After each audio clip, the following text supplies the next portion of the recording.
খেয়াল করো ভাইয়া, যে হচ্ছে এই জায়গায় ভর্তি পরীক্ষা অ্যাডমিশন টেস্ট কি পড়বো কি পড়বো না, কিভাবে পড়বো, এটা নিয়েই আমাদের যত দুশ্চিন্তা। কিন্তু আমরা জানি না যে প্রত্যেকটা বিশ্ববিদ্যালয়ের ভর্তি পরীক্ষা, যে কোনো বিশ্ববিদ্যালয়ের ভর্তি পরীক্ষা হোক, পদার্থ বিজ্ঞানের ক্ষেত্রে আমাদের টেনশনের অন্ত নাই। এতগুলা চ্যাপ্টার, যে এত ধরনের অঙ্ক, কোনটা রেখে কোনটা করব। কিন্তু তুমি যদি একটা গোছানো উপায়ে প্রিপারেশন নিতে পারো, তাহলে শুধুমাত্র কিছু সিলেক্টিভ টাইপের অঙ্ক করে একটা সিলেক্টিভ ওয়েতে প্রিপারেশন নিয়ে ভর্তি পরীক্ষার সকল প্রশ্নের উত্তর করা সম্ভব। আজকে আমরা ফাইন্ড আউট করার চেষ্টা করব যে সেই সিলেক্টিভ টাইপগুলো কি কি, কিভাবে আমি যদি একটা সূত্র পড়ি তাহলে এই সূত্র থেকে যেভাবে অঙ্ক আসুক আমি কখনো সেই অঙ্ক ভুল করব না। এই জিনিসগুলো নিয়েই আজকে আমরা আলোচনা করব। আজকে আমরা আলোচনা করব যে থিওরি থেকে কিভাবে পদার্থবিজ্ঞানের প্রশ্ন হয়, আবার এটাও আলোচনা করব কিভাবে ম্যাথটা থিওরি আকারে আসতে পারে, আবার এটাও থাকবে যে থিওরি থেকে কিভাবে ম্যাথ প্রশ্ন সেট আপ হয় বিশ্ববিদ্যালয় ভর্তি পরীক্ষায়। সুতরাং তোমাকে একদম বুঝতে হবে, আইডিয়া নিতে হবে। আমি হয়তো এক্সাম্পল দিব একটা সূত্র দিয়ে, যেই এক্সাম্পলটা পদার্থ বিজ্ঞানের সকল সূত্রের জন্য প্রযোজ্য হবে। সো সবাই রেডি হয়ে যাও, আমরা এখনই আমাদের ক্লাসটা শুরু করতেছি ইনশাআল্লাহ। ফার্স্ট অফ অল ধরো আমি একটা সূত্র পড়তেছি, সেই সূত্রটা কি? সূত্রটা হচ্ছে T equal to twice pi root over L divided by G। T equal to twice pi root over L divided by G। এটা কিসের সূত্র? এটা হচ্ছে সরল দোলকের দোলনকালের সমীকরণ। তাহলে আমরা এখন দেখব যে এই সরল দোলকের দোলনকালের সমীকরণ থেকে কি কি ভাবে প্রশ্ন আসতে পারে। এক নম্বর, আমার ফার্স্ট অফ অল যে প্রশ্নটা আসবে সেটাকে আমি অন্তর্ভুক্ত করতেছি হচ্ছে টাইপ 1 আকারে। বুঝিও ভাই যে টাইপ 1 আকারে। টাইপ 1 এর মধ্যে কি আছে? টাইপ 1 এর মধ্যে হচ্ছে একদম নরমাল ডাটা, যে তোমার হয়তো প্রশ্নে বলবে সেকেন্ড দোলকের পর্যায়কাল দেয়া থাকবে বা দোলনকাল দেয়া থাকবে, তারপরে হয়তো তোমাকে কি বের করতে বলবে, এখানে কার্যকরী দৈর্ঘ্য তোমাকে বের করতে বলবে, যে তুমি টি এর মান জানো, জি এর মান জানো, 2 পাই এর মান জানো, তোমাকে এল এর মান বের করতে বললো। তাহলে এই এল এর মান বের করতে বলবো, অর্থাৎ একদম ডিরেক্ট ডাটা দেয়া থাকবে, সেই ডাটার মধ্যে একটা অজানা ডাটা থাকবে বা একটা অজানা রাশি থাকবে, সেই অজানা রাশি তোমাকে বের করতে হবে। এটাকে আমরা দিছি হচ্ছে টাইপ 1 অঙ্ক। এখন তুমি যদি বলো যে ভাই এই টাইপ 1 কতটা গুরুত্বপূর্ণ, আমি তোমাকে বলবো যে ঢাকা বিশ্ববিদ্যালয় সাস্ট, এই বিশ্ববিদ্যালয়গুলো সাধারণত এই টাইপ 1 থেকে খুব কম প্রশ্ন করে, খুবই কম প্রশ্ন করে, একদম কম সংখ্যক প্রশ্ন করে, যে হচ্ছে ডাটা দেয়া থাকবে সেখান থেকে তুমি আরেকটা ডাটা বের করবে। এই ধরনের প্রশ্ন খুব কম করে। এই জায়গায় আমি তোমাকে एग्जांपल স্বরূপ বলতে পারি, তোমাকে বললো যে সেকেন্ড দোলকের দোলনকাল কত। খুব ভালো করে বুঝতে হবে ভাই আজকে, যে সেকেন্ড দোলকের দোলনকাল কত, যে এটা সেকেন্ড দোলকের দোলনকাল না, সরি, সেকেন্ড দোলকের কার্যকরী দৈর্ঘ্য কত, এটা তোমাকে বের করতে বলছে। তাহলে এখানে কার্যকরী দৈর্ঘ্য, তো এখানে তোমার কি কি দেয়া আছে? এখানে সেকেন্ড দোলকের দোলনকাল আমরা জানি হলো 2 সেকেন্ড, তার মানে টি 2 সেকেন্ড দেয়া আছে। তো সেখান থেকে তোমাকে কার মান বের করতে বলছে? আমরা জি এর মান অটো জানি 9.8 মিটার ইন সেকেন্ড ইনভার্স 2। তাহলে সেখান থেকে অজানা রাশি শুধুমাত্র একটা এল, আমরা কি করব? এল এর মান বের করব। তো এই ধরনের প্রশ্ন আমরা দেখা গেছে যে এখন সচরাচর বিশ্ববিদ্যালয় ভর্তি পরীক্ষাগুলোতে কম আসে, বাট এবছর যেহেতু গুচ্ছ হওয়ার চান্স আছে ভাইয়া, গুচ্ছতে এই যে একদম সরাসরি এই টাইপের অঙ্কগুলো আসার চান্স অনেক বেশি। ঠিক আছে, তাহলে এবার এটা গেল হচ্ছে আমাদের টাইপ 1। আমাদের 8টা টাইপের, এইটা হচ্ছে টাইপ 1। তার মানে প্রত্যেকটা সূত্রে তোমার এইভাবে এই টাইপ 1 এর ম্যাথগুলা তোমাকে প্র্যাকটিস করতে হবে। এবার আমরা যে জিনিসটাই আসবো সেটা হচ্ছে টাইপ 2। তাহলে চলো দেখার চেষ্টা করি এই টাইপ 2 থেকে কেমন প্রশ্ন হবে। খেয়াল করো যে টাইপ 2 বলতে আসলে এখানে কি বোঝাবে। এই জায়গায় টাইপ 2 এর মধ্যে থাকবে, এই জায়গার মধ্যে আছে এত গুণ এত অনুপাত, ঠিক আছে, এই জায়গায় এত পার্সেন্ট হ্রাস বৃদ্ধি, এত পার্সেন্ট হ্রাস বৃদ্ধি, এত থেকে এত, এত থেকে এত। এই যে এই টাইপ 2, এই টাইপ 2টা খুব বেশি ইম্পর্টেন্ট। বাস্তবতা হচ্ছে, আমি তোমাকে এই জায়গায় বলতেছি, বাস্তবতা হচ্ছে তোমার এই টাইপ থেকেই প্রায় তোমার 30% প্রশ্ন হবে ম্যাথে। মানে যতগুলা অঙ্ক থাকবে, ধরো একটা বিশ্ববিদ্যালয়ের ভর্তি পরীক্ষায় 20টা অঙ্ক থাকলো, এই 20টা অঙ্কের 30% ম্যাথ, মানে প্রায় 6টা ম্যাথ, ঠিক আছে? তাহলে এই 20টা অঙ্কের 6টা অঙ্ক থাকবে এই টাইপ 2 থেকে। এই টাইপ 2টা তুমি যদি খুব ভালো করে বোঝো, তাহলে তোমার ভর্তি পরীক্ষার প্রিপারেশন তোমার মোটামুটি বলা যাবে যে তুমি 30% নিয়ে ফেলছো। সুতরাং এই টাইপ 2টা বোঝা খুব বেশি ইম্পর্টেন্ট। তো তোমাকে এই জায়গা থেকে তোমাকে বলবে যে হচ্ছে কার্যকরী দৈর্ঘ্য এত গুণ করা হলো, তাহলে দোলনকাল কত হবে, অথবা অভিকর্ষ ত্বরণ 4 গুণ হলে তাহলে তোমার দোলনকাল কত হবে, বা অভিকর্ষ ত্বরণ 4 গুণ হলে কার্যকরী দৈর্ঘ্য কত হবে, এই টাইপের প্রশ্ন। তোমাকে বলা হলো যে হলো কার্যকরী দৈর্ঘ্য যদি 20% বৃদ্ধি পায় তাহলে তোমার দোলনকাল কত হবে। এই জায়গায় অভিকর্ষ ত্বরণ যদি 20% হ্রাস পায় তাহলে তোমার দোলনকাল কত হবে। আবার ধর এত পার্সেন্ট হ্রাস বৃদ্ধি নিয়ে কথা বললাম। আবার তোমাকে অনুপাত থাকতে পারে যে দুইটা স্থানে অভিকর্ষ ত্বরণের অনুপাত এত, সেই ওই জায়গায় দোলনকালের অনুপাত কত হবে। দুইটা স্থানে কার্যকরী দৈর্ঘ্যের অনুপাত এত, দুইটা সহলোলকের কার্যকরী দৈর্ঘ্যের অনুপাত এত, সেখানে দোলনকালের অনুপাত কত হবে। তাহলে এই প্রশ্নগুলা সবাই বুঝতে পারতেছো কিনা। আবার তোমার প্রশ্ন হতে পারে কি এত থেকে এত, এত থেকে এত বলতে আসলে কি বোঝায়। এত থেকে এত বলতে বোঝানো হচ্ছে যে ধরো আগে কার্যকরী দৈর্ঘ্য ছিল 40 সেন্টিমিটার, তো পরে কার্যকরী দৈর্ঘ্য হলো 60 সেন্টিমিটার। তাহলে এই 40 সেন্টিমিটার থেকে কয় সেন্টিমিটার হলো, 60 সেন্টিমিটার হলো। তাহলে তোমার এই জায়গায় দোলনকাল কত হবে, আগে দোলনকাল এত সেকেন্ড, পরে দোলনকাল কত সেকেন্ড হবে। তাহলে এই জায়গায় কোন কোন টাইপের অঙ্ক আছে, টাইপটা সবাই বুঝতে পারছো কিনা একটু আমাকে কমেন্ট করে জানাও। আর তোমরা যদি বলো যে হ্যাঁ এই অঙ্কগুলো বুঝতে পারছি, এখন আমি দেখাবো এই অঙ্কগুলা তুমি কিভাবে সলভ করবে। যে এই অঙ্কগুলা কিভাবে সলভ করবে এটা তোমাকে দেখতে হবে। দেখো এগুলো আমরা সলভ করব কিভাবে। এই যে এত গুণ এত অনুপাত, এই জায়গায় আমি প্রথমে আসবো যে হচ্ছে ধরো সমানুপাতিক আর ব্যস্তানুপাতিক সম্পর্কটা তোমাকে একটু ভালো করে বুঝতে হবে। মনে রাখবা যে দুইটার মধ্যে সম্পর্ক দেখব, সেই দুইটাকে অবশ্যই আমি সমান চিহ্নের দুই পাশে বিবেচনা করব। আমি আবার বলছি, যে দুইটার মধ্যে সম্পর্ক দেখব সেই দুইটাকে অবশ্যই আমি সমান চিহ্নের দুই পাশে বিবেচনা করব। ধরো আমি যদি বলি t equal to twice pi root over l divided by g, তাহলে এই জায়গায় t আর l এর মধ্যে সম্পর্কটা কি। তাহলে t আর l এর মধ্যে সম্পর্কটা হলো, দেখো t আর l সমান চিহ্নের কয় পাশে আছে, দুই পাশে আছে। তাহলে এই দুটোর মধ্যে সম্পর্ক হলো t is proportion root over l। তাহলে t is proportion root over l। t আর g এর মধ্যে সম্পর্কটা কি, তাহলে t আর g এর মধ্যে সম্পর্কটা হবে t ইজ প্রপোর্শন, দেখো g কিন্তু উপরে নাই, g হলো নিচে আছে, g নিচে আছে, তাহলে t আর g এর মধ্যে সম্পর্কটা হবে t is proportion 1 divided by root over g।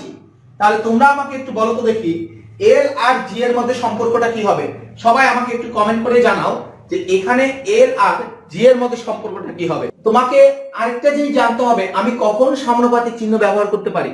আমি তখনই সমানুপাতিক চিহ্ন ব্যবহার করতে পারি যখন এই জায়গায় এখানে কোনটা কোনটা নিয়ে কাজ করতেছি, t আর l নিয়ে কাজ করতেছি। যখন এই t আর l ছাড়া বাকি সবগুলাই কনস্ট্যান্ট হয়।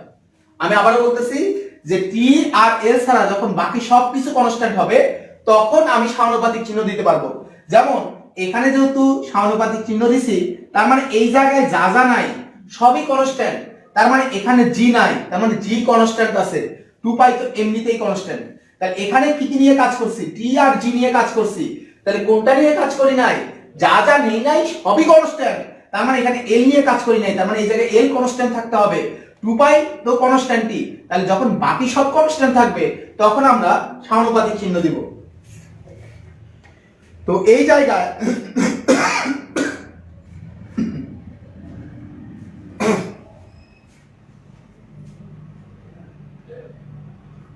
তো সবাই কেউ বলছে যে সমানুপাতিক, কেউ বলছে ব্যস্তানুপাতিক, কেউ বলছে ব্যস্তানুপাতিক। হ্যাঁ অনেকে ব্যস্তানুপাতিক বলছো, দেখো কিভাবে তুমি ভুল করতেছো, এই জিনিসটা তুমি একটু দেখার চেষ্টা করো যে t equal to twice pi, এই জায়গায় root over l divided by root over g। আমি শুরুতেই তোমাকে বলছিলাম যে দুইটার মধ্যে সম্পর্ক তুমি বিবেচনা করবা তাকে সমান চিহ্নের দুই পাশে বিবেচনা করতে হবে। খেয়াল করো l আর g সমান চিহ্নের কয় পাশে আছে? এক পাশে আছে। খুব ভালো করে বুঝি, এক পাশে আছে। তাহলে এটাকে তুমি দুই পাশে নাও, তাহলে t into root g equal to 2 pi into root over l। তাহলে এখন দেখো তো ভাইয়া, এখন তুমি চিন্তা করো g আর l সমানুপাতিক, কিন্তু root g is proportion root over l। তার মানে এই জায়গায় আমি লিখতে পারবো g ইজ প্রপোর্শন l। তাহলে যারা ভুল করছিলা তারা সবাই নিজের ভুল ধরতে পারছো কিনা এটা আমাকে একটু কমেন্ট করে জানাও। আর এইবার আমি তোমাকে একবারে দেখে দেখে বলার জন্য একটা কনসেপ্ট শেখাই দেবো ভাইয়া। সেই কনসেপ্টটা কি? তুমি যদি দেখো যে যে দুইটার মধ্যে সম্পর্ক সেটা সমান চিহ্নের এক পাশে আছে, আমি আবারও বলছি যে দুটার মধ্যে সম্পর্ক সেটা সমান চিহ্নের এক পাশে আছে, তাহলে তুমি কি করবা? তারা যদি এরকম সমান সমান অবস্থায় থাকে তাহলে তুমি তাদেরকে উপর নিচ করে দিবা, আর যদি উপর নিচ অবস্থায় থাকে, এরকম অবস্থায় থাকে, তাহলে তুমি তাদেরকে এরকম করে দিবা। অর্থাৎ সমান সমান থাকলে উপর নিচ করবা, আর উপর নিচ থাকলে সমান সমান করবা। কন্ডিশনটা কি? তারা যদি, তাদের মধ্যে আমি সম্পর্ক বিবেচনা করতেছি, তারা যদি সমান চিহ্নের একই পাশে থাকে। আমি ফর এক্সাম্পল আরেকটা জিনিস আমি তোমাকে বলবো, আমি যদি বলি পিভি ইকুয়াল টু এনআরটি, খুব ভালো করে বুঝিও ভাইয়া। এখন আমি তোমাকে সম্পর্ক বের করতে বলছি কার কার ক্ষেত্রে? পি আর ভি এর ক্ষেত্রে। তাহলে পি আর ভি সমান চিহ্নের কয় পাশে আছে? এক পাশে আছে। তাহলে যদি এক পাশে থাকে তাহলে পি আর ভি কোন অবস্থায় আছে? সমান সমান অবস্থায় আছে। তাহলে আমি উপর নিচ করে দেব। তাহলে এখানে পি আর ভি এর মধ্যে সম্পর্ক হবে P is proportion 1/v। P is proportion 1/v। বলতে পারো যে ভাইয়া কেন? তো আমার নিয়ম কি ছিল? যে দুইটার মধ্যে সম্পর্ক সেটাকে অবশ্যই সমান চিহ্নের দুই পাশে বিবেচনা করতে হবে। তাহলে এখন পি আর ভি বিবেচনা করে দেখো, পি ইজ প্রপোর্শন কি হয়ে যাচ্ছে? 1/v হয়ে যাচ্ছে। তাহলে আমাকে একটু বলো তো দেখি, যেমন f equal to 1/2l root over p divided by nu. তাহলে এখানে l আর t এর মধ্যে সম্পর্কটা কি হবে? সবাই একটু কমেন্ট করো যে l আর t এই দুটোর মধ্যে সম্পর্ক কি হবে। আজকের ক্লাসটা তুমি যদি করো ইনশাআল্লাহ ফিজিক্সের জন্য একটা পরিপূর্ণ গাইডলাইন হবে এবং এর বাইরে প্রশ্ন আসবে না। আমি যখন 8টা টাইপ লেখা শেষ করব তার মানে তোমার ফিজিক্সের প্রশ্ন আসা শেষ। তুমি একদম ভর্তি পরীক্ষায় গিয়ে দেখবে হ্যাঁ রকুন ভাইয়ের কথাটা সঠিক। এটাই ভাইয়া অভিজ্ঞতার মূল্য, অভিজ্ঞতার দাম এখানেই।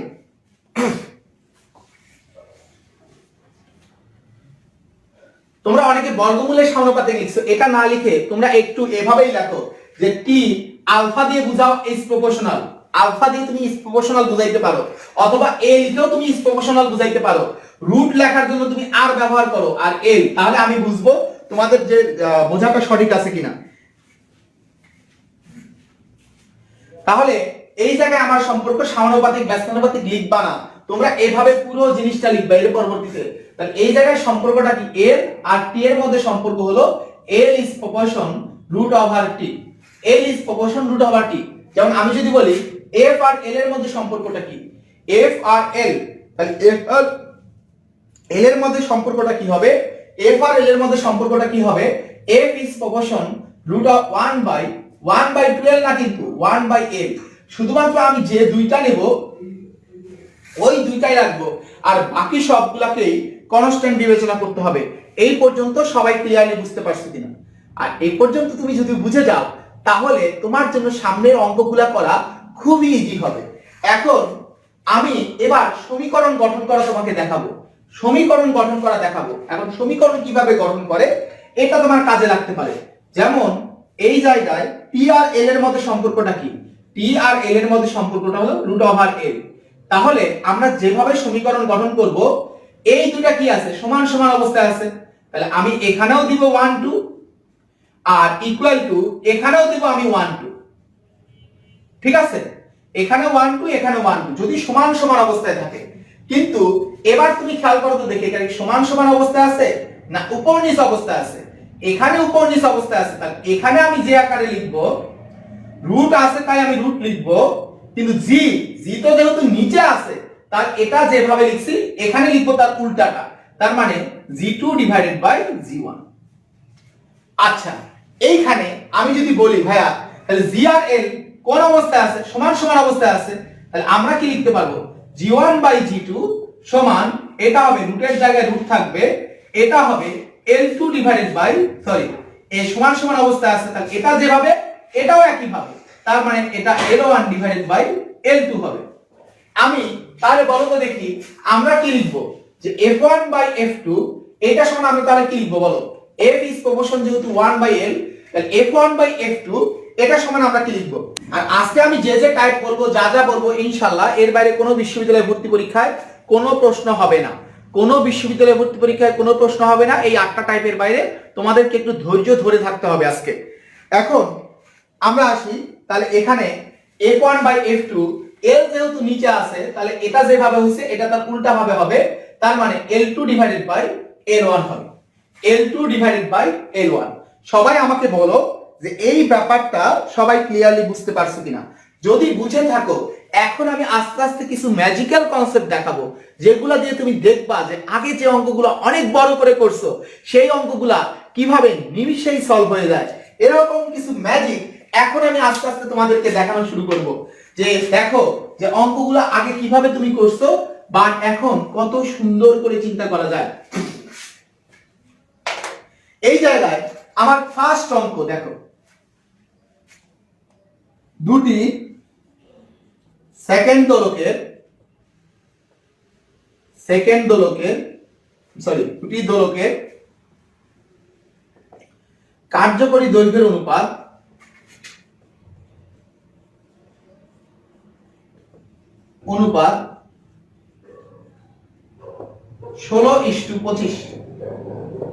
16:25 তাদের দোলনকালের অনুপাত কত হবে? অনুপাত, এটা একটা প্রশ্ন।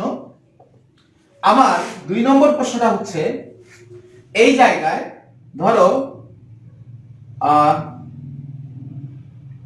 দুটি সুষমাকার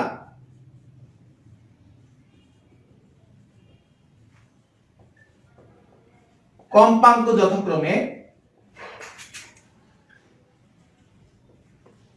128 হার্টজ ও 384 হার্টজ, এদের তরঙ্গ দৈর্ঘ্যের অনুপাত কত? অনুপাত। এরপরে তোমার আরো কিছু আরেকটা প্রশ্ন আমি লিখি, বিভিন্ন চ্যাপ্টারের বিভিন্ন প্রশ্ন লিখব। ধরো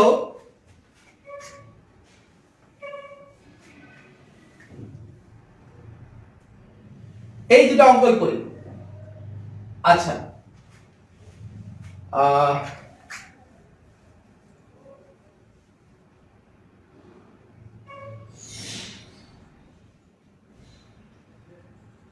একই উপাদানের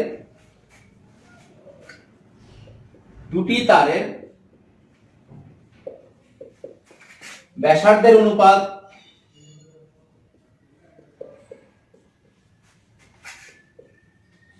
2:3, তাদের রোধের অনুপাত কত?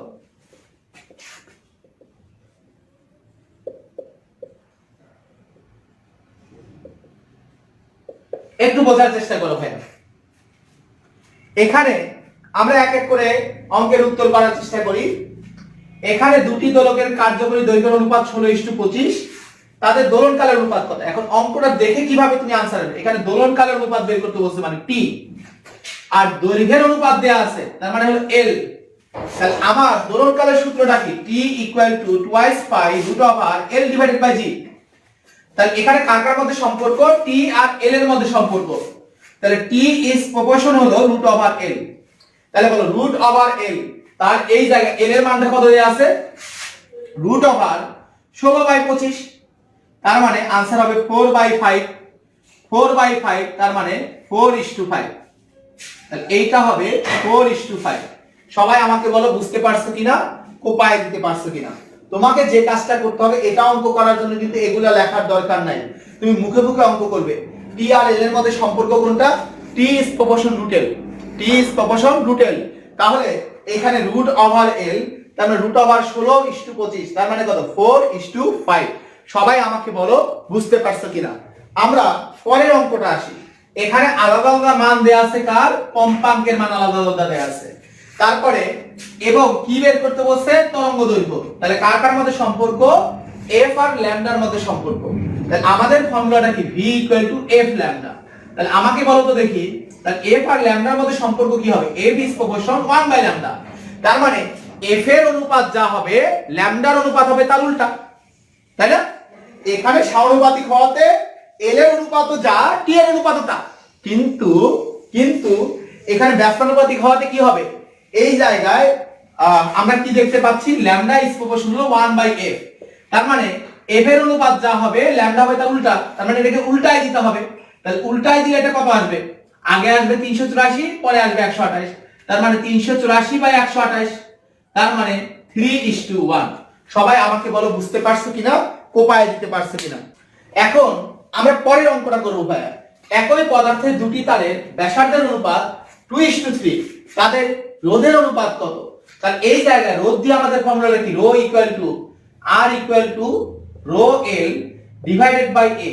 তার মানে r ρ l divided by pi r square. তারের প্রস্থচ্ছেদের ক্ষেত্রফল হলো পাই r স্কয়ার। তাহলে এখানে কার কার মধ্যে সম্পর্ক, ব্যাসার্ধ তার মানে হলো r, আর বের করতে বলছে কোনটা, রোধ। রোধ মানে কি, রোধ মানে হলো r। তাহলে r আর স্মল r, তাহলে r ইজ প্রপোর্শন কি হবে 1/r স্কয়ার। তাহলে যেহেতু ব্যস্তানুপাতিক, আমি আবার বলতেছি যেহেতু ব্যস্তানুপাতিক, তাহলে যা আছে সেটাকে উল্টাই দেব। তার মানে এটা হয়ে যাবে 3/2, আছে 2/3, ব্যস্তানুপাতিক থাকলে আমরা কি করি, উল্টাই দেই। তাহলে 3/2 এর উপর কি আছে, স্কয়ার, এর উপর তাহলে আমি স্কয়ার দিয়ে দেব। তাহলে आंसर হবে 9/4, তার মানে 9:4। সবাই আমাকে বলো বুঝতে পারছো কিনা, উপায় দিতে পারছো কিনা। তাহলে এরকম তুমি কিন্তু প্রত্যেকটা সূত্রে এই ধরনের অঙ্ক পাবে, অসংখ্য অঙ্ক পাবে, যেগুলো তোমার গুচ্ছ বিশ্ববিদ্যালয়ে ভর্তি পরীক্ষা আসবে বা বিশ্ববিদ্যালয়ে ভর্তি পরীক্ষা আসবে। সবাই আমাকে বলো যে তোমরা ক্লিয়ারলি বুঝতে পারছো কিনা। যদি বুঝে থাকো এবং তোমরা এটা পরবর্তীতে অ্যাপ্লাই করতে পারবে কিনা, এটা আমাকে একটু নিশ্চিত করো। এখন এই ধরনের অসংখ্য অঙ্ক আসবে। আমি কিসের উদাহরণ দিলাম, এটা এত অনুপাতের উদাহরণ দিলাম, জাস্ট এত অনুপাতের উদাহরণ দিছি। এরকম তোমার এত গুণ দিয়ে এরকম অসংখ্য অঙ্ক কিন্তু তোমার পরীক্ষায় আসবে, সেগুলো তুমি দেখে দেখে উত্তর করতে পারবে। খেয়াল করো, আমি একটা সিম্পল একটা एग्जांपल দেই। দেখো কত সহজে অঙ্কগুলো করা যায় যদি তুমি একটু সহজভাবে চিন্তা করা শুরু করো। তুমি এই অঙ্কগুলো আগে কি করছিলে, r1 এটা হবে, তারপর r2 সমান এটা হবে, অতএব r1 ডিভাইডেড বাই r2, কত কিছু করছো সেটা তুমি জানো এবং তোমার আল্লাহ জানে। আর দেখো যখন তুমি সহজভাবে চিন্তা করতেছো তখন কিন্তু অঙ্কের উত্তরটা মুখে মুখে। এখন ধরো তোমার এরকম প্রশ্ন আসলো যে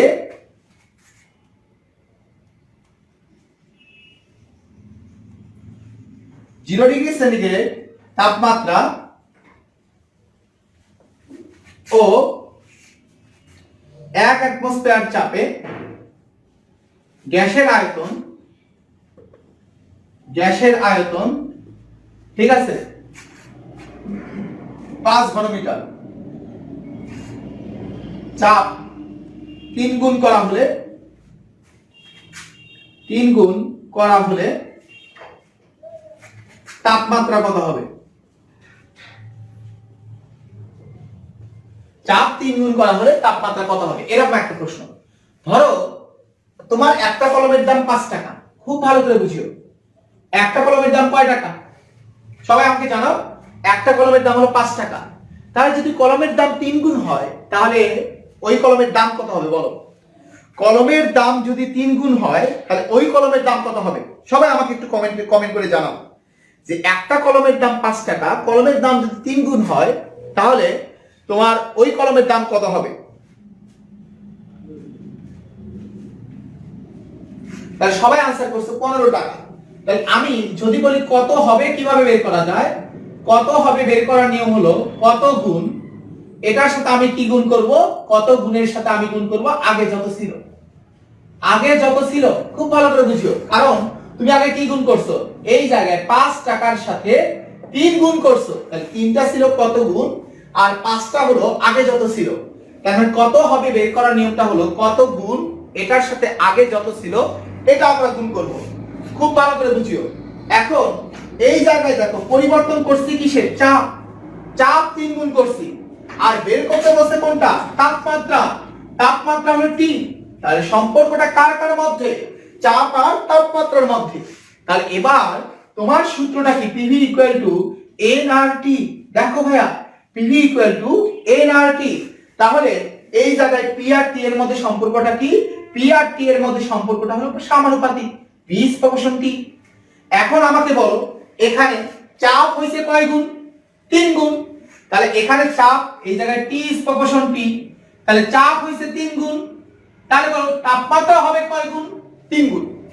তাহলে যদি তোমাকে বলতো তাপমাত্রা কত গুণ হবে, তাহলে आंसर হইতো 3 গুণ। এখন তোমাকে যদি বলে তাপমাত্রা কত হবে, এখন তাপমাত্রা কত হবে বের করতে চাইলে কি করতে হবে? কত গুণের সাথে আগে যত ছিল গুণ করতে হবে। তাহলে 3 গুণের সাথে আগে কত ছিল? 3 গুণের সাথে আগে ছিল তোমার 0 ডিগ্রি সেন্টিগ্রেড, তার মানে 273 কেলভিন।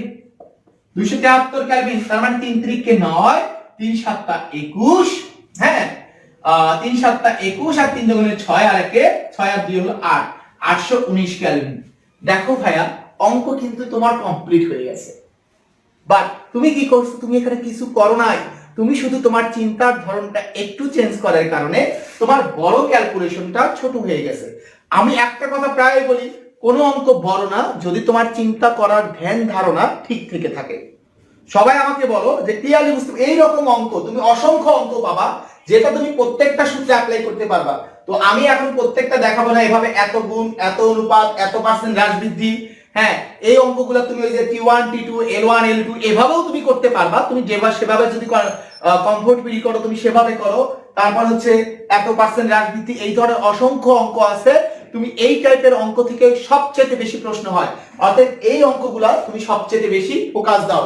ওই যে তোমরা যেটা হয়তো অনেকে P1 V1 divided by P2 V2 এরকম 1 2 সূত্র অ্যাপ্লাই করে করো, সেই জিনিসগুলো ইম্পর্টেন্ট। অর্থাৎ তুলনামূলক প্রশ্নগুলা থেকে বিশ্ববিদ্যালয় ভর্তি পরীক্ষা অনেক বেশি প্রশ্ন করে। তাহলে এই টাইপ 2টা সবাই বুঝতে পারছো কিনা আমাকে একটু কমেন্ট করে জানাও। যদি বুঝে থাকো যে টাইপ 2 তে কোন কোন ধরনের প্রশ্ন আসে, তাহলে আমরা এবার টাইপ 3 তে আলোচনায় যাব। টাইপ 3 এর আলোচনায় যাব। এবার আমরা টাইপ 2টা তাহলে শেষ। ভাই ফিজিক্স নিয়ে চিন্তা করার দরকার নেই। ফিজিক্সে তুমি যদি একটা কনসেপ্ট জানো, সঠিক ওয়েতে তুমি যদি একটা কনসেপ্ট জানো, তাহলে পুরো বইয়ের অর্ধেক মানে হলো 40% অঙ্ক করা যাবে। এটাও সম্ভব ভাইয়া, এটাও সম্ভব, এটাও সম্ভব। একটা কনসেপ্টে পুরো ফিজিক্সের 40% অঙ্ক তুমি করে ফেলতে পারবা। আর ওই 40% থেকে তোমার যে কোনো বিশ্ববিদ্যালয় ভর্তি পরীক্ষায় মিনিমাম 40% অঙ্ক তোমার কমন পড়বে। 40% এর অধিকাংশ ক্ষেত্রে 40% বেশি প্রশ্ন আসে। জাস্ট একটা ক্লাস প্রয়োজন, শুধু একটা class. That is called experience.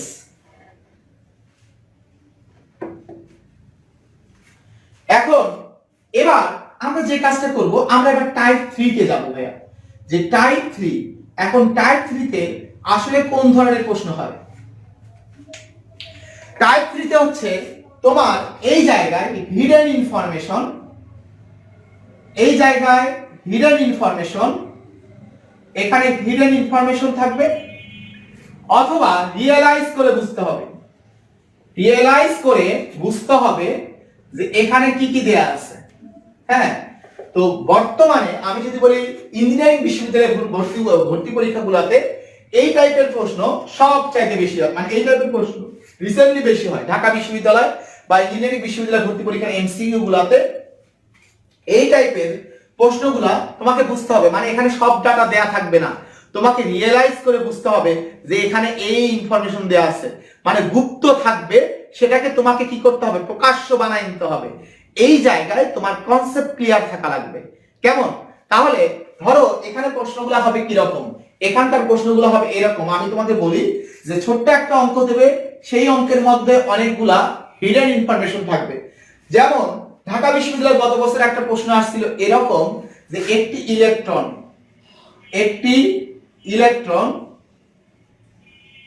হ্যাঁ ও একটি আলফা কণার চৌম্বক ক্ষেত্রের অনুপাত কত হবে? চৌম্বক ক্ষেত্রের অনুপাত। এরকম একটা প্রশ্ন আসছে, দেখো অনেক কিছু। ফার্স্ট অফ অল তুমি এইটার মধ্যে কোনো মিল খুঁজে পাবা না, বা এরকম এই জায়গায় একটি ইলেকট্রন ও একটি আলফা কণার চুম্বক বলের অনুপাত আসতে পারে, এরকম আসতে পারে যে চুম্বক বলের অনুপাত কত। তো যাই আসুক, আমি তোমাকে তাহলে এখানে first of all electron alpha কণার চুম্বক বল, দেখো শুধু ইলেকট্রন দুটা বস্তু দেয়া আছে আর চুম্বক বল বলছে একটাই রাশি, আর কোনো কিছু দেয়া নাই। এখন তোমাকে চিন্তা করতে হবে এখানে যে দুটা জিনিস দেয়া আছে সেই দুটা জিনিসই হচ্ছে একটা চার্জের মান। ইলেকট্রনের একটা চার্জ আছে, আলফা কণারও একটা চার্জ আছে। তাহলে ইলেকট্রনের চার্জ যা, আলফা কণার চার্জ হচ্ছে তার দ্বিগুণ। খুব ভালো করে বুঝিও, ইলেকট্রনের চার্জ যা, আলফা কণার চার্জ হচ্ছে তার দ্বিগুণ। কারণ ইলেকট্রনের চার্জ হচ্ছে মানে 1 নেগেটিভ আর আলফা কণার চার্জ হচ্ছে 2 পজিটিভ, এটা তোমাকে জানতে হবে। অথবা আলফা কণার চার্জ মাইনাস ইলেকট্রনের চার্জ 1.6 * 10 টু দি পাওয়ার -19 আর এটার চার্জ হলো প্লাস 2 * 1.6 * 10 টু দি পাওয়ার -19। এখন এরপরে তোমাকে বুঝতে হবে চৌম্বক বলের সূত্রটা কি, F = QVB sin θ। এখন তাহলে এই জায়গায় তাহলে তোমার ফর্মুলাটা কি হবে, F1 / F2 = Q1 / Q2। অথবা তুমি এমনি নরমালি চিন্তা করতে পারো F is proportion হলো Q, তাহলে এখানে Q এর অনুপাত কত, Q এর অনুপাত তো 1:2, তাহলে বলের অনুপাতটাও কত হবে, 1:2 হবে। তো এটা অথবা তুমি এভাবে চিন্তা করেও করতে পারো, বাট আমি তোমাকে এখানে একটা ইনফরমেশন দিয়ে বলছি, এরকম হিডেন 2-3টা ইনফরমেশন থাকবে যেটা তোমাকে কোশ্চেন পড়ে রিয়েলাইজ করতে হবে। কোশ্চেন পড়ে রিয়েলাইজ করতে হবে যে এখানে এই জিনিস আছে। এই ধরনের প্রশ্ন খুব বেশি হয়। এবার সবাই এই টাইপটা বুঝতে পারছো কিনা, এটার জন্য তোমাকে কি করতে হবে, প্রত্যেকটা জিনিসের কনসেপ্ট ক্লিয়ার থাকতে হবে। কিছু কিছু বেসিক ধ্রুবক যেগুলো আছে সেই ধ্রুবকগুলোর মান জানা থাকা লাগবে। তো এই জিনিসটা তোমার আসলো যে তোমার প্রশ্নটা আসবে কেমন, হ্যাঁ তোমার কোশ্চেনটা হবে এই জায়গায় এরকম যে সোনার, হ্যাঁ সোনার এই জায়গায় তোমাকে বললো যে সোনার প্রোটন ও এই জায়গায় ধরো সোনার নিউক্লিয়াস ও একটি ইলেকট্রনের মধ্যকার আকর্ষণ বল। এরকম তোমার একটা প্রশ্ন আসলো যে সোলার নিউক্লিয়াস ও একটি ইলেকট্রনের মধ্যকার আকর্ষণ বল। তাহলে এখানে দেখো হিডেন ইনফরমেশন কত, তোমাকে একটা দাস দিয়ে দিছে যে পরমাণুর ব্যাস এটা হচ্ছে ধরো তোমার 10 টু দি পাওয়ার -13 মিটার, এরকম একটা ডাটা দেয়া আছে। এখন এই জায়গায় হিডেন ইনফরমেশন কি, আকর্ষণ বল বা বিকর্ষণ বল বের করার formula 9 * 10 to the power 9 Q1 Q2 / d²। দেখো যে হিডেন ইনফরমেশন গুলা তোমাকে বুঝে মানে উদ্ঘাটন করা শিখতে হবে। এই জায়গায় ধরো Q1 একটা চার্জ হলো সোনার নিউক্লিয়াস, কেউ কি বলতে পারবা যে সোনার নিউক্লিয়াসের চার্জ কত? আমি জানি, কেউ বলতে পারবা না যে সোনার নিউক্লিয়াসের চার্জ। প্রত্যেকটা নিউক্লিয়াসের চার্জ কত এটা তোমার মুখস্থ আমরা কেউ রাখি না, কিন্তু তোমাকে এখান থেকে ফাইন্ড আউট করতে হবে যে সোনার নিউক্লিয়াসের চার্জ কত। আমরা জানি নিউক্লিয়াসটাকে প্রোটন আর নিউট্রন, তাহলে এখানে প্রোটন আর নিউট্রন এটা কোথায় আছে, সোনায় আছে। সোনার পারমাণবিক সংখ্যা কত, 79। তাহলে সোনার নিউক্লিয়াসে কয়টা প্রোটন আছে, 79টা প্রোটন আছে। নিউট্রনের তো চার্জ নাই, তার মানে তড়িৎ বলের ক্ষেত্রে নিউট্রনের কোনো ভূমিকা নাই। তাহলে এখানে নিউক্লিয়াসের চার্জ মানে হচ্ছে 79টা প্রোটনের চার্জ। তাহলে এখানে নিউক্লিয়াসের চার্জ এটা হচ্ছে 79টা প্রোটনের চার্জ, তার মানে 79 * 1.6 * 10 টু দি পাওয়ার -19। হ্যাঁ ঠিক আছে। এবার তোমার আরেকটা কি হবে, Q2 তো জাস্ট একটা ইলেকট্রনের চার্জ, Q2 একটা ইলেকট্রনের চার্জ, তাহলে Q2 একটা ইলেকট্রনের চার্জ। তাহলে তোমার Q1 এর মান হবে 79 * এইটা আর Q2 হবে একটা ইলেকট্রনের চার্জ। এখন তোমরা অনেকে বলবা যে ভাই এটা করতে তো ক্যালকুলেটরের ব্যবহার লাগবে। হ্যাঁ ক্যালকুলেটর ব্যবহার লাগবে, ঠিক আছে। তাহলে ঢাকা বিশ্ববিদ্যালয়ে কিভাবে প্রশ্নটা আসবে, বা যেখানে ক্যালকুলেটর ব্যবহার নেই সেখানে কিভাবে প্রশ্নটা আসবে, সেখানে তোমাকে বলে দেবে যে ইলেকট্রনের চার্জ ই, অথবা বলে দিলই না ইলেকট্রনের চার্জ ই। তাহলে খেয়াল করো, তাহলে এই জায়গায় তোমার সোনার নিউক্লিয়াসের চার্জ কত হবে, 79 ই, আর একটা ইলেকট্রনের চার্জ হবে জাস্ট ই। তাহলে কিন্তু ইজিলি তুমি করে ফেলতে পারতেছো 9 * 10 to the power 9 79 e * e। এখন কিন্তু ক্যালকুলেশনটা করতে তোমার ক্যালকুলেটর ব্যবহার করা লাগতেছে না। সবাই আমাকে বলো যে আমার কথা সবাই বুঝতে পারতেছে কিনা, সবাই ক্লিয়ার কিনা?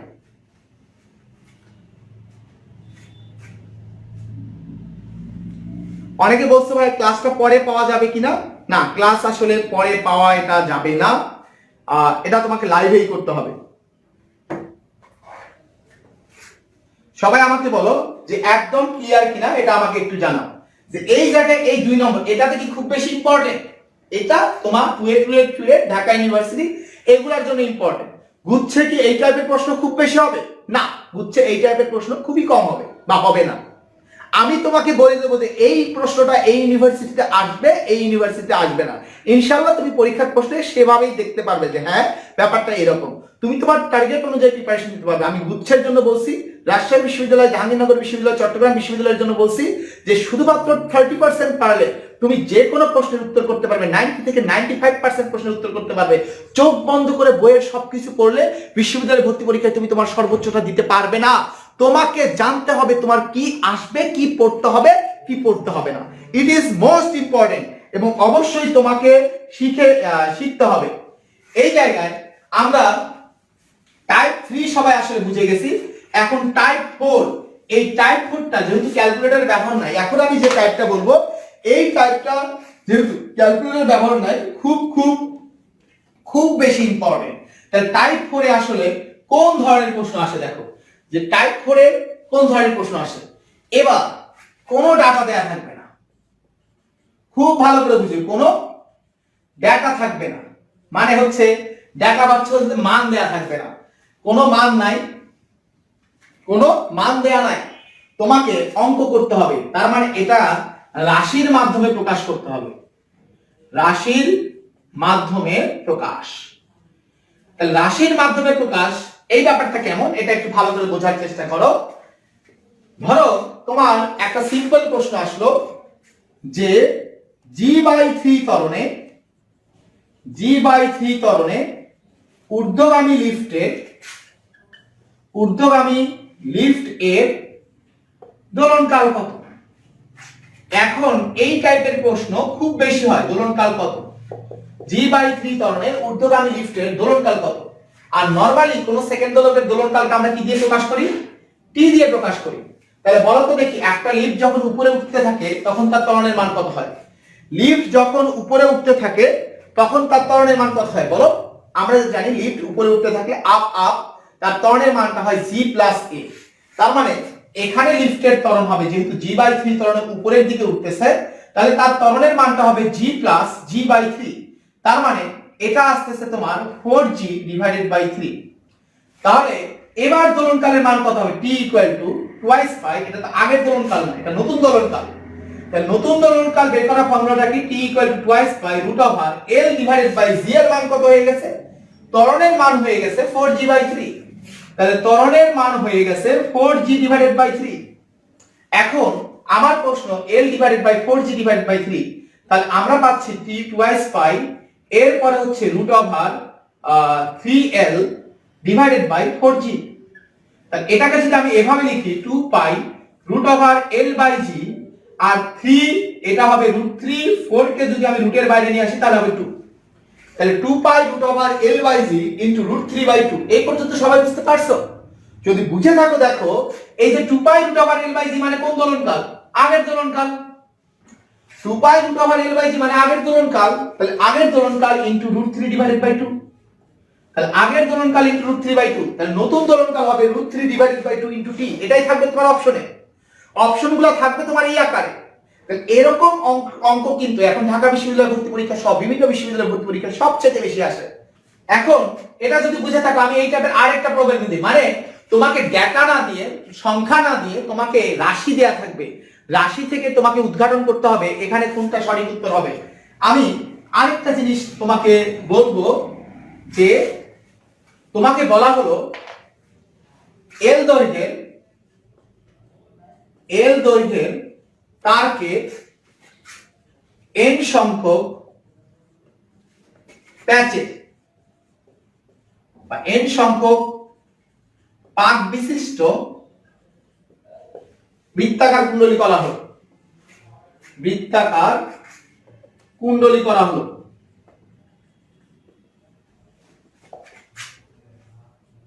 কেন্দ্রে চৌম্বক ক্ষেত্রের মান কত?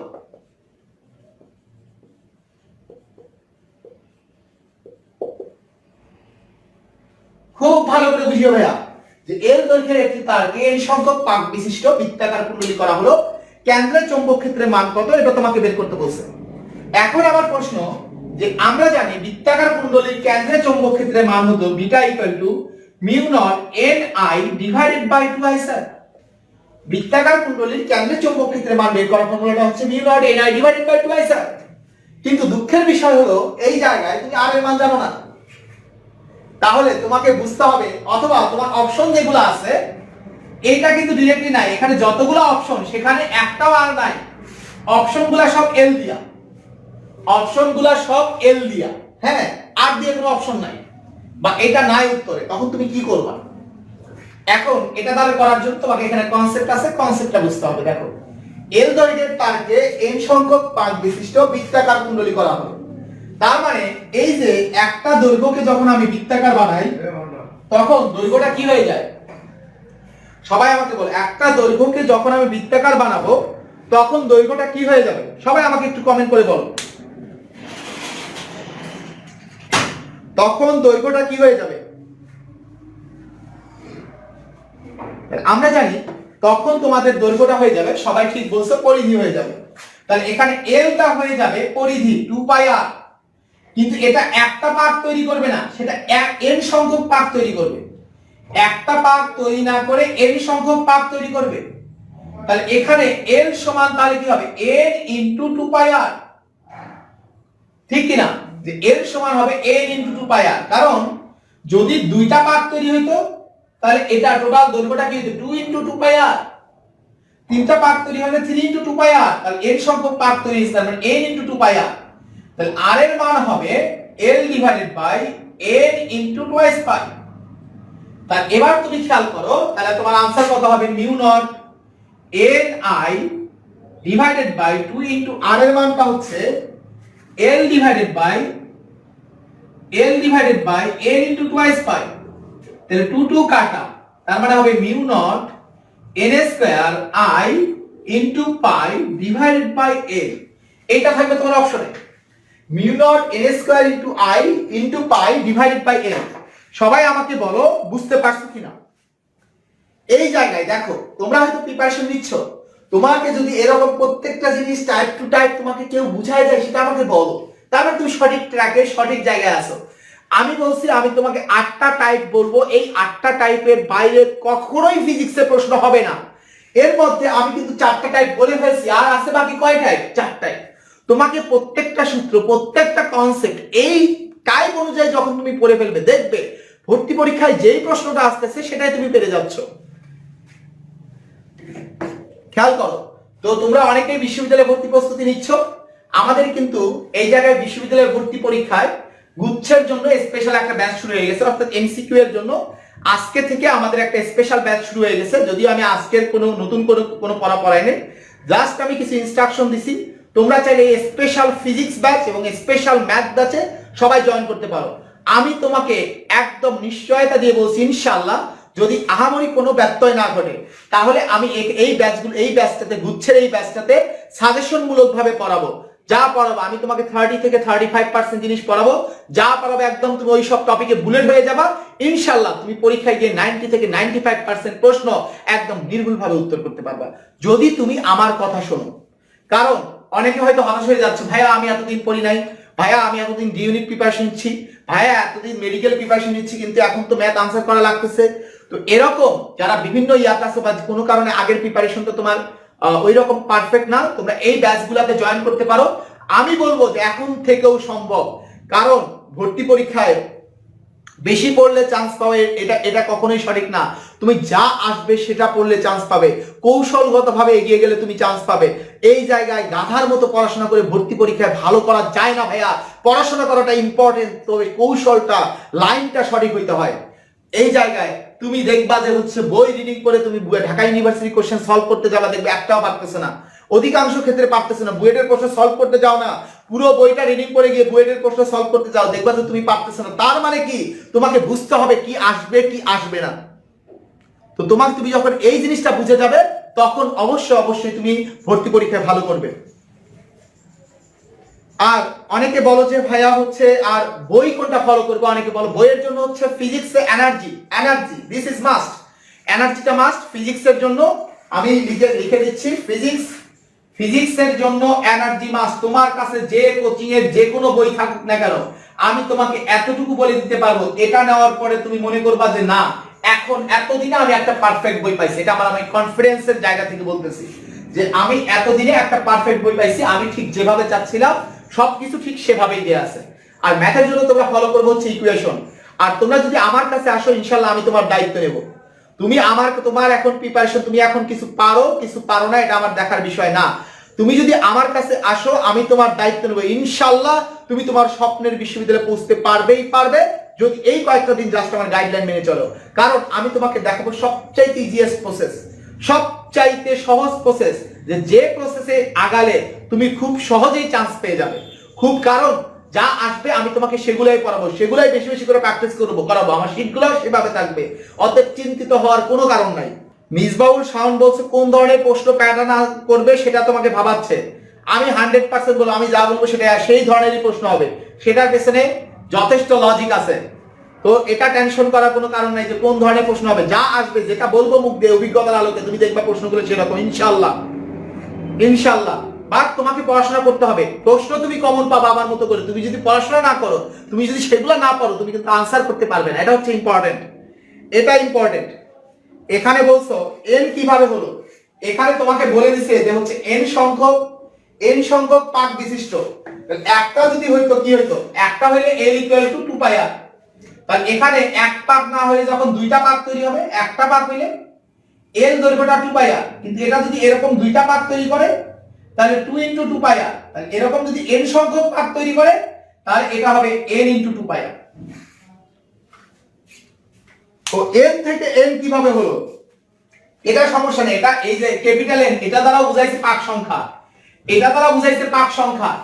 আর এই ক্যাপিটাল N দ্বারা পাক সংখ্যা বুঝায়। এটা আমি পড়াই নাই, এটা আমি ধরে নিচ্ছি তুমি পারো। আর এই জায়গায় আমি পাক সংখ্যাকে কি দিয়ে প্রকাশ করছি, স্মল n দিয়ে প্রকাশ করছি। এই কারণে n এর মান পরবর্তীতে স্মল n দিয়ে বুঝাইছি, কারণ এটা n টা তো পাক সংখ্যা। কেমন?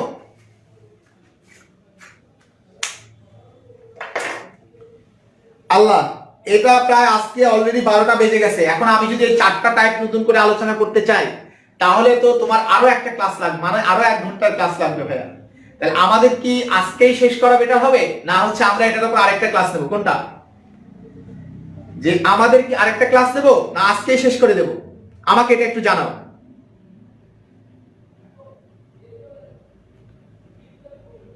তুমি যদি মনে, এই জায়গায় ভর্তি পরীক্ষা ভাইয়া জাস্ট 1 নম্বরে খেলা, আমি যেটা বারবার বলি 1 নম্বর 2 নম্বরে খেলা। তুমি যদি মনে করো যে হচ্ছে আমি এখানে গিয়ে 1 নম্বর 2 নম্বর বেশি পাবো, তোমাকে অবশ্যই সে জায়গায় যাওয়া উচিত।